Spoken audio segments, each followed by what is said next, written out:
ሰላም ጤና ይስጥልን ክቡራትና ክቡራን የአዲስ ምንጭ ቤተሰቦች እንዴት ውላችኋል? በያላችሁበት የከበረ ሰላምታችን ይድረሳችሁ። ዕለቱ የካቲት 21 ቀን 2018 ነው። አሁን የደረሱንን ሰበር መረጃዎችና ዓለምን በስጋት እየናጠ ባለው አሜሪካና እስራኤል በአንድ በኩል ኢራን በሌላ በኩል የጀመሩት በሚሳኤል አረሮች የመወራወር ጦርነት በግራ ቀኝ ተሰላፊዎችን አብዝቶ ወደ ሶስተኛው የዓለም ጦርነት ያመራ ይሆንን የሚለውን ሰፋ ያለ ዘገባ ይዘንላችሁ ቀርበናል። ከመረጃዎቹ ጋር አብሬያችሁ ቆይታ የማደርገው የእናንተው ውብሸት ታየ ነኝ። ክቡራትና ክቡራን በእናንተ በኩል ላይክና ሼር እያደረጋችሁ እንደተለመደው መረጃዎቻችን ለብዙዎች እንዲደርሱ እንድታደርጉ በታላቅ አክብሮት እንጠይቃለን። ሰበር መረጃዎቻችንን ስናስቀድም የሰላም አማራጮችን ወደ ጎን በማድረግ ህዝብን በማሰቃየት በማገትና ዝርፊያዎችን በመፈጸም በቀጠለው የኦነግ ሸኔ ቡድን ላይ በተወሰደ የተጠና እርምጃ በዝርፊያ ስሙ ጃል ሙራታ ተብሎ የሚታወቀውና በምስራቅ ሐረርጌ አካባቢ የሚንቀሳቀሰው የሸኔ አዛዥ ከበርካታ የቡድኑ አባላት ጋር ሲማረክ፣ ጃል ሽዴ የተባለው ሌላኛው የቡድኑ መሪ ደግሞ ከነ ግብረ አበሮቹ መደምሰሱን አሁን የደረሰን ሰበር መረጃ አመልክቷል። የምስራቅ ሐረርጌ ዞንና የድሬዳዋ አስተዳደር ፖሊስ መምሪያዎች የአካባቢውን ሰላምና ደህንነት በዘላቂነት ለማረጋገጥ በቅንጅት እየሰሩ ባለው የህግ የበላይነትን የማረጋገጥ ሥራ አመርቂ ውጤቶች ማስመዝገባቸውን ቀጥለዋል። ሰሞኑን የአካባቢውን ሰላም ለማደፍረስና ህዝብን ለማሸበር ሲንቀሳቀስ በነበረው የጥፋት ኃይል ላይ የሁለቱ የጸጥታ አካላት በወሰዱት የተቀናጀ እርምጃ ከፍተኛ ድል ተመዝግቧል። በተደረገው ጥብቅ ክትትልና ኦፕሬሽን በምስራቅ ሐረርጌ ሜታ ወረዳና በድሬዳዋ አስተዳደር የገጠር ወረዳዎች በመግባት ጥቃት ለመፈጸም ሲንቀሳቀስ የነበረው የሽብር ቡድን አመራር የሆነው ጃል ሽዴ ሱልጣን የተባለው በምስራቅ ሐረርጌ ፖሊስ በተወሰደበት እርምጃ ተመቶ የሞተ ሲሆን፣ በተመሳሳይ የጥፋት ተልዕኮ ተሰማርቶ የነበረው ጃል ሙራታ በምስራቅ ሐረርጌ ፖሊስ በቁጥጥር ስር ውሏል። በኦፕሬሽኑ በርካቶች ሙት ቁስለኛና ምርኮኛም ሆነዋል። የሁለቱ አካባቢዎች ፖሊስ መምሪያዎች የጠላትን እንቅስቃሴ አስቀድሞ በመክታትና የጸጥታ ክፍተቶችን በመድፈን እንዲሁም ውጤታማ ስራዎችን በማከናወን ነው ይህን ድል ያስመዘገቡት። ምስራቅ ሐረርጌንና ድሬዳዋን የሽብር ጥቃት ማዕከል ለማድረግ የሚንቀሳቀስ የትኛውንም ኃይል በህግና በጸጥታ ኃይሉ እንደሚመታ የተገለጸ ሲሆን የዚህ አይነት እንቅስቃሴዎች እንደማይታገስ በድጋሚ ተረጋግጧል ብሏል ጥምር ኃይሉ። በቀጣይም የህዝባችንን ሰላምና ደህንነት ለማስጠበቅ ቅንጅታችንን በማጠናከር የሚወሰደው ጠንካራ እርምጃ ተጠናክሮ ይቀጥላል። ህዝባችንም እንደወትሮ ሁሉ ከጸጥታ ኃይሉ ጎን በመቆም መረጃ በመስጠትና አካባቢውን በመጠበቅ እያደረገ ያለውን ትብብር አጠናክሮ እንዲቀጥል ጥሪያችንን እናቀርባለን ብሏል። ወደ ሁለተኛው ወሳኝ ሰበር መረጃችን ስንሸጋገር በመካከለኛው ምስራቅ ባለው ወቅታዊ የጸጥታ ችግር ምክንያት የኢትዮጵያ አየር መንገድ ወደ ክልሉ የሚያደርገውን የተወሰኑ በረራዎች መሰረዙን በተረጋገጠ የማህበራዊ ትስስር ገጹ ይፋ አድርጓል። እስካሁን ወደ አማን፣ ቴል አቪቭ፣ ዳማምና ቤሩት የነበሩንን በረራዎች ሰርዘናል ብሏል። ከክስተቱ ጋር በተያያዘ አዳዲስ ጉዳዮችን በንቃት መከታተላችንን እንቀጥላለን። እንዲሁም የክቡራን ተሳፋሪዎቻችንንና የአውሮፕላኖቻችንን ደህንነትና ምቾትን ለማረጋገጥ ተገቢውን እርምጃ እየወሰድን እንቀጥላለን ብሏል። የኢትዮጵያ አየር መንገድ አያይዞም ተጨማሪ ችግር እንዳይፈጠር ወደ ክልሉ የሚጓዙ መንገደኞች የበረራ ሁኔታውን በዲጂታል ቻናሎቻችን እንዲመለከቱና የጉዞ ኤጀንሲዎቻቸውንም እንዲያነጋግሩ ወይም ወደ ኤርፖርት ከማቅናታቸው በፊት የዓለም አቀፍ የደንበኞች መስተጋበር ማዕከልን ማለትም reservation@ethiopianairlines.com ላይ ያገኙ ብለዋል። የኢትዮጵያ አየር መንገድ የስታር አሊያንስ አባል። ክቡራትና ክቡራን የአዲስ ምንጭ ቤተሰቦች አሁን ደግሞ በስፋት ወደምንመለከተው ወደ መካከለኛው ምስራቅ የሚሳኤል መወራወር ጦርነት ጉዳይ ነው የምንሄደው። ላይክና ሼር እያደረጋችሁ መረጃው እንድትከታተሉ በድጋሚ በአክብሮት እንጠይቃለን። ምንም እንኳ አሜሪካና ኢራን ውጥረቶችን ለማርገብ በሚል ድርድር የሚመስል ንግግር ላይ የነበሩ ቢሆንም ጦርነቱ እንደሚፈነዳ በግልጽ የሚያሳዩ ዝግጅቶች በሁሉም ተዋናዮች በኩል ይስተዋል ነበር። አሜሪካ በአንድ በኩል እየተደራደረች፣ በሌላ በኩል ግዙፍ የጦር መርከቦቿን ወደ መካከለኛው ምስራቅ በማሰማራት በተለይ በኢራን አቅራቢያ ባለ ባህር ላይ ጠንካራ ልምምድ እያደረገች ስለነበር የተባበሩት መንግስታት ሁኔታው አሳስቦኛል ማለቱ ተዘግቦ ነበር። ባለፈው ሳምንት መባቻ ላይ የመንግስታቱ ድርጅት ቃል አቀባይ ስቴፋን ዱጃሪክ ለጋዜጠኞች እንደተናገሩት በቀጣናው በጣም አሳሳቢ ወታደራዊ እንቅስቃሴ እንዳለና ወዴት ሊያመራ እንደሚችል መገመት አስቸጋሪ ነው ብለው ነበር። አሜሪካ በኢራን ላይ ጥቃት ልትፈጽም የምትችልበት ሁኔታ ይኖር እንደሆነ የተጠየቁት ቃል አቀባዩ በወቅቱ እየተደረገ ካለው ዲፕሎማሲያዊ ጥረት በኩል አዎንታዊ መልእክቶችና ምልክቶች እየታዩ ነው፣ እኛም ይህን ማበረታታችንን እንቀጥላለን በማለት ቢመልሱም የሆነው ግን በተቃራኒ ሆኗል። ዱጃሪክ የመንግስታቱ ድርጅት ዋና ጸሐፊ በአሜሪካና በኢራን መካከል በኦማን አደራዳሪነት እየተካሄደ ያለውን በተዘዋዋሪ የሚደረገውን ንግግር ሁለቱም ወገኖች ዘላቂ ስምምነት እስኪደረስ ድረስ በቆራጥነትና በቅን ልቦና እንዲቀጥሉ ጠይቀውም ነበር። የአንቶኒዮ ጉቴሬዝ ቃል አቀባይ ጨምረው የኢራንን የኒውክሌር ውዝግብ በዘላቂነት ለመቋጨት ዓለም አቀፉ አቶሚክ ኢነርጂ ኤጀንሲ በኢራን ውስጥ የተሟላና አጠቃላይ ምርመራ ማድረግ አለበት ብለውም ነበር። ጥቃቶቹ ግን ታይቶ በማይታወቅ መጠን አየሩም ሞሉት። አሁን በስፋት እየተመለከትናቸው እንሄዳለን። የአሜሪካው ፕሬዝዳንት ዶናልድ ትራምፕ በትሩዝ ሶሻል ማህበራዊ ሚዲያ ገጻቸው ላይ በለቀቁት ቪዲዮ አሜሪካ በኢራን ላይ በተፈጸመው ጥቃት ውስጥ ተሳታፊ መሆኗን ይፋ አድርገዋል።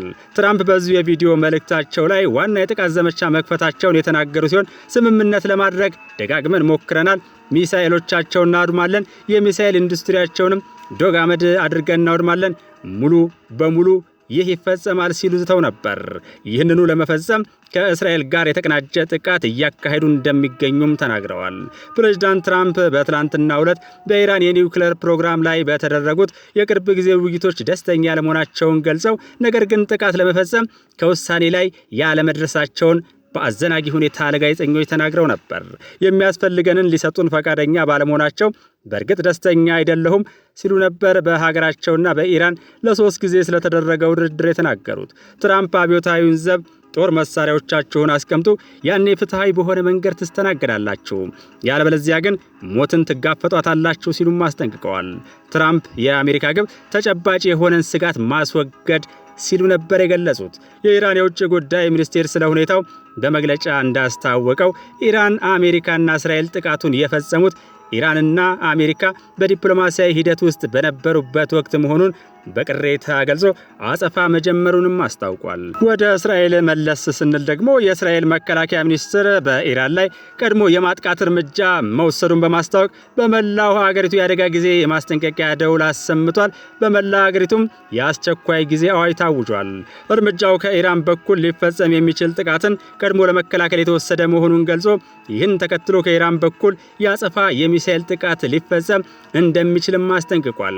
በተጨማሪም የእስራኤል መከላከያ ኃይል ተደጋጋሚ የተኩስ አቁም ጥሰት በመፈጸሙ በጎረቤት ደቡብ ሊባኖስ ውስጥ በሚገኙ የሂዝቦላህ ጥቃት መፈጸሙንም አስታውቋል።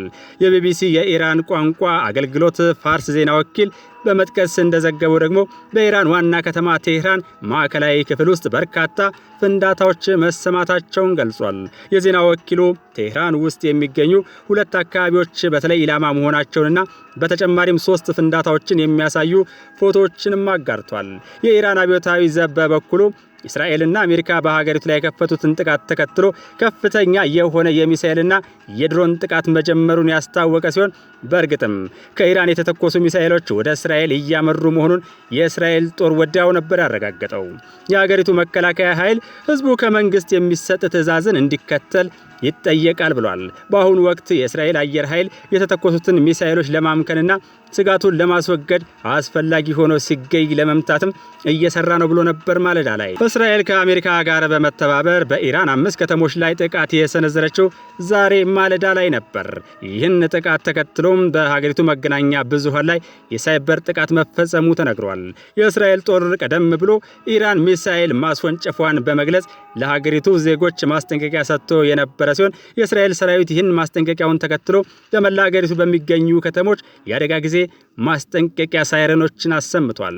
ጦሩ ለዜጎቹ በእጅ ስልካቸው ባስተላለፈው መልእክት በየአቅራቢያቸው ወደሚገኙ የመከላከያ መጠለያዎች በፍጥነት እንዲያመሩ መክሯል። ቤንያሚን ኔታንያሁ በኢራን ላይ ዘመቻ መጀመራቸውን በተናገሩበት ወቅት የሀገሪቱ ሕዝብ ከጦሩ የሚሰጥ ማስጠንቀቂያን ተግባራዊ እንዲያደርግ እንደተለመደው አሳስበዋል። ኢራን ወደ እስራኤል ብቻ ሳይሆን በኳታር ዋና ከተማ ዶሃ የአሜሪካ ቤዝ ላይ ጥቃት መሰንዘሯም ተዘግቧል። ይሁንና የኳታር መከላከያ ሚኒስቴር በሀገሪቱ ግዛት ላይ ያነጣጠሩ በርካታ ጥቃቶችን በተሳካ ሁኔታ መከላከሉን ገልጿል።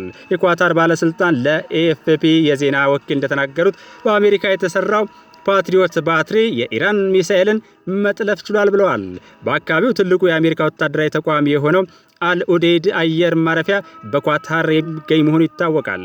ኢራን ጥቃቷን በማስፋት በተባበሩት አረብ ኤሚሬትስ፣ በጆርዳን፣ በባህንና በኩዌት የአሜሪካ የጦር ሰፈሮች ላይ ነው የሚሳኤል ጥቃቶቹን ያዘነበችው። ከጥቃቱ ጎን ለጎን የአሜሪካው ፕሬዝዳንት ዶናልድ ትራምፕ አንድ ሴራዊ ጥሪ የመገናኛ ብዙሃንን የሳበ ሆኗል።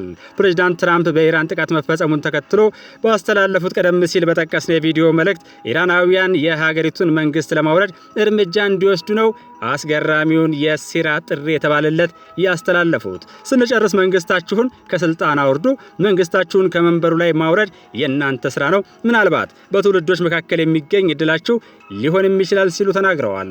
ትራምፕ አክለውም የኢራን ኃይል አባላት መሳሪያዎቻቸውን ካስቀመጡ ዋስትና እንደሚሰጣቸው፣ ያለበለዚያ ግን ሞትን እንደሚጋፈጡ ዝተዋል። ዶናልድ ትራምፕ በጥር ወር ላይ በኢራን የተቃዋሚ ሰልፈኞች ላይ የሀገሪቱ ኃይሎች እርምጃ ወስደው ከ6000 በላይ ተቃዋሚዎችን እንደገደሉ ከተገለጸ በኋላ ኢራን ላይ ጥቃት ለመፈጸም ሲዝቱ ቆይተዋል። በወቅቱ ለሰልፈኞቹ ሞት ተጠያቂ የሆኑ አካላት ትልቅ ዋጋ ይከፍላሉ ሲሉ ዝተው የነበረ ሲሆን ተቃዋሚ ሰልፈኞቹንም ድጋፍ እየመጣላችሁ ነው ብለው ቃል ገብተው ነበር። ነገር ግን በማግስቱ የኢራን መንግስት ሰልፈኞቹ ላይ ግድያ እንደማይፈጽም ማረጋገጫ ማግኘታቸውን በመግለጽ ፊታቸውን ወደ ሀገሪቱ የኒውክሌር ፕሮግራም አዙረዋል። የዚህ ሁሉ ቀውስ መነሻው ምንድነው? መጠኑ ሰፍቶ በሁለቱም በኩል የሚሰለፉ ኃይሎች ተጨምረው ወደ ሶስተኛ ዓለም ጦርነት ያመራ ይሆንን የሚሉና መሰል ጥያቄዎች መጠየቃቸውን ቀጥለዋል። የእስራኤል ጠቅላይ ሚኒስትር ቤንያሚን ኔታንያሁ በኢራን ውስጥ ያለው ሽብርተኛ አገዛዝ የሚያስከትለውን የህልውና ስጋት ለማስወገድ በሚል የአሁኑን ዘመቻ መጀመራቸውን ገልጸዋል። ለ47 ዓመታት የአያቶላህ አገዛዝ ሞት ለእስራኤል ሞት ለአሜሪካ እያለ ሲጮህ ነበር ያሉት የእስራኤሉ ጠቅላይ ሚኒስትር ዶናልድ ትራምፕን ታላቁ ጓደኛችን በማለት ለታሪካዊ አመራራቸው አመሰግናለሁ ሲሉ ነው አድናቆታቸውና ምስጋናቸውን የገለጹት። ሀገራቸው ከአሜሪካ ጋር በመሆን በኢራን ላይ ጥቃት መክፈቷን ተከትሎ በሰጡት መግለጫ የኢራን መንግስት ደማችንን አፍስሷል፣ ብዙ አሜሪካውያንን ገሏል፣ እንዲሁም የራሱን ህዝብ ጨፍጭፏል ሲሉ በመግለጫቸው ላይ ወንጅለውታል። ይህ ገዳይ የሽብርተኛ አገዛዝ መላውን የሰው ልጅ አደጋ ላይ የሚጥል የኒውክሌር ጦር መሳሪያ መታጠቅ ከቶንም የለበትም በማለት የአሜሪካና እስራኤል የጋራ ዘመቻ የኢራን ህዝብ ጣፈንታን ራሳቸው እንዲወስኑ መንገዱን እንደሚጠርጉም ተናግረዋል። ልክ እንደ ፕሬዝዳንት ዶናልድ ትራምፕ ሁሉ ጠቅላይ ሚኒስትር ኔታንያሁ የኢራን ህዝብ አምባገነንነትን እንዲያስወግድ ቀንበሩንም ከላዩ ላይ የሚያስወግድበትና ነፃ ሰላማዊ ኢራንን የሚመሰርትበት ጊዜ ቅርብ መሆኑን በዚሁ መግለጫቸው ላይ ጠቁመው ተዘጋጁ፣ መንግስታችሁን አስወግዱ የሚል ጥሪያቸውን አቅርበዋል።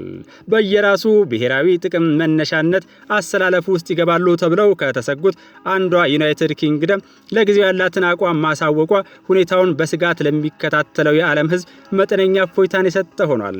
እንግሊዝም አሜሪካና እስራኤል በኢራን ላይ እያደረሱ ባለው ጥቃት እንዳልተሳተፈች ገልጻለች። ከዚሁ ጋር በተያያዘ ጠቅላይ ሚኒስትር ኬር ስታርመር በዛሬው ዕለት የመንግስትን የአስቸኳይ ጊዜ የጸጥታው ቡድን ኮሚቴ ስብሰባ ይመራሉ ተብሎ ይጠበቃል። ይህ በእንዲህ እንዳለ ዩናይትድ ኪንግደም የመንግስት ቃል አቀባይ አሜሪካና እስራኤል በኢራን ላይ የፈጸሙትን ጥቃት ተከትሎ ሀገራቸው ወደ ሰፊ ክልላዊ ግጭት ገብቶ ማየት አትፈልግም ብለዋል። መግለጫው አክሎም የኛ የቅርብ ቅድሚያ የምንሰጠው በክልሉ ውስጥ ያሉ የእንግሊዝ ዜጎች ደህንነት ነው፣ እንዲሁም በ24 ሰዓት 7 ቀን ማለት ነው የቆንስላ እርዳታ እንሰጣቸዋለን ብለዋል። በመካከለኛው ምስራቅ ላሉ አጋሮቻችን ደህንነት የጠበቅነው የረጅም ጊዜ ቁርጠኝነት አካል እንደመሆናችን መጠን በቀጣናው የተለያዩ የመከላከል አቅሞች አሉን። ይህም በቅርቡ ያጠናከርነው ነው። ጥቅማችንን ለመጠበቅ ደግሞ ዝግጁ ነን ብለዋል። ጥቃቱ ወታደራዊ ቤዞች ላይ ያተኮረ ብቻ ሳይሆን በአሰላለፉ ውስጥ ባሉ ሚዲያዎች ላይ ያረፈ ሆኗል። በዚህም በርካታ ከኢራን መንግስት ጋር ግንኙነት ያላቸው መገናኛ ብዙሃን ላይ የአሜሪካና የእስራኤል አየር ጥቃትን ተከትሎ የሳይበር ጥቃት እንደተፈጸመባቸው እየተገለጸ ይገኛል። ሞሻሪን ዴይሊ የተባለው የቴሌግራም ገጽ የኢራን የዜና ወኪሎችና የኦንላይን ዘገባ የሚያሰራጩ ተቋማት የሳይበር ጥቃት ኢላማ መሆናቸውን የዘገበ ሲሆን ከወታደራዊ ጥቃቱ ጎን ለጎን የሳይበር ጥቃቶችም በሰፊው ተጀምረዋል ብሏል። በዚህ የተነሳ ቀላል የማይባል ቁጥር ያላቸው ዋና የሚባሉት የሀገር ውስጥ መገናኛ ብዙሃን ስርጭታቸውን ማስተላለፍ አልቻሉም። የቴሌግራም ገጹ ባወጣው የመጀመሪያ ደረጃ ዘገባ መሰረት የመንግስት የዜና ወኪል የሆኑት የኢአርኤንኤ እንዲሁም የኢኤስኤንኤ ድረገጾች ተጠልፈዋል ወይም ገጾቻቸውን የመቆጣጠር ችግር ገጥሟቸዋል። በኢራን የበይነ መረብ መተግበሪያዎች ላይም በስፋት ጥቃት ከደረሰባቸው መካከል ናቸው። ጥቃቱን ማን እንደፈጸመውና ሌሎች ዝርዝር ጉዳዮች እስካሁን ይፋ አልሆኑም። ቢቢሲ ሞኒተሪንግ የሀገሪቱ ብሔራዊ መገናኛ ብዙሃን ከሆኑት ከታስኒም እና ፋርስ የዜና ወኪል ጋር ግንኙነት ያለው ኤአርአይቢ ሜሄር እና ኢስና የዜና ወኪሎች ስርጭታቸው መቋረጡን አረጋግጧል። የኢራን ፓርላማ ብሔራዊ ደህንነት ሊቀመንበር ኢብራሂም አዚዚ በኤክስ ገጻቸው በሀገሪቱ 5 የተለያዩ ከተሞች ላይ የደረሰውን ጥቃት ተከትሎ በሰጡት አስተያየት አስጠንቅቀናችሁ ነበር፣ ነገር ግን ፍጻሜው በእጃችሁ ያልሆነ ነገርን ጀምራችኋል ሲሉ ለማስጠንቀቅ ሞክረዋል። የኢራን ባለስልጣናት ከዚህ ቀደም በሀገሪቱ ላይ የሚሰነዘር ጥቃት ቀጠናውን ወደ ተራዘመ ጦርነት ያስገባል ሲሉ ማስጠንቀቃቸው የሚታወስ ነው። በዚህ መሰሉ መጠነ ሰፊ በሚሳኤል የታገዘ ውጊያ ሲደረግ እንደሚጠበቀው ሁሉ እስራኤልና ኢራን የአየር በረራዎችን እንዳይካሄዱ አድርገዋል። ኢራን በመላው ሀገሪቱ ምንም አይነት የአውሮፕላን በረራዎች እንዳይደረጉ የአየር ክልሏን ዝግ ያደረገች ሲሆን የኢራን ሲቪል አቪዬሽን ባለስልጣን ቃል አቀባይ ማጂድ አክባሃን የኢራን አየር ክልል ተጨማሪ መግለጫ እስኪሰጥ ድረስ ዝግ መደረጉን አስታውቀዋል። የኢራን ባለስልጣናት ይህንን ከማሳወቃቸው በፊት እስራኤል ለየትኛውም የንግድ አውሮፕላን በረራ የአየር ክልሏን መዝጋቷን ይፋ አድርጋ ነበር። አሜሪካ በኢራን ላይ ጥቃት ልትሰነዝር እንደምትችል ስጋት የገባቸው በርካታ ሀገራት በትላንትናው ዕለት በአካባቢው ላሉ ዜጎቻቸው ማስጠንቀቂያ በመስጠት ተጠምደው ውለዋል። ዩናይትድ ኪንግደም በቴህራን ከሚገኘው ኤምባሲዋ ሰራተኞቿን ያስወጣች ሲሆን ወደ እስራኤል አስፈላጊ ከሆኑት በስተቀር ሁሉም ጉዞዎች እንዳይደረጉ የሚል መመሪያዋንም አሻሽላለች። ይህ በእንዲህ እንዳለ አሜሪካ በኢራን የሚገኙ ዜጎቿን በፍጥነት ለቀው እንዲወጡ አሳስባለች። ቻይና፣ ህንድ እና ካናዳን ጨምሮ ሌሎች ሀገራት ዜጎቻቸው ጦርነቱ ሊከሰት ስለሚችል በተቻለ ፍጥነት ከኢራን ለቀው እንዲወጡ ያሳሰቡትም ከጥቃቱ ቀደም ብለው ነበር። ጀርመን ዜጎቿ ወደ እስራኤል እንዳይጓዙ ስትመክር፣ ፈረንሳይ ደግሞ ባይጓዙ መልካም መሆኑን ለዜጎቿ ገልጻለች። አሁን በተሰማ ዜና ደግሞ የኢራን ፕሬዝዳንት ይገኙበታል በተባለ ቦታ ውጤታማ ጥቃት መፈጸሙን የዜና ምንጮች እየገለጹ ሲሆን ይህ ስኬታማ ጥቃት ማለት ምን ማለት እንደሆነ እስካሁን ለማረጋገጥ አልተቻለም። በጉዳዩ ዙሪያ መረጃዎችን እየተከታተልን ለአድማጭ ተመልካቾቻችን ማድረሳችንን እንደምንቀጥል ግን በአክብሮት ለመግለጽ እንወዳለን። ክቡራትና ክቡራን አድማጭ ተመልካቾቻችን እስካሁን ለነበረን ቆይታ ከልብ እናመሰግናለን።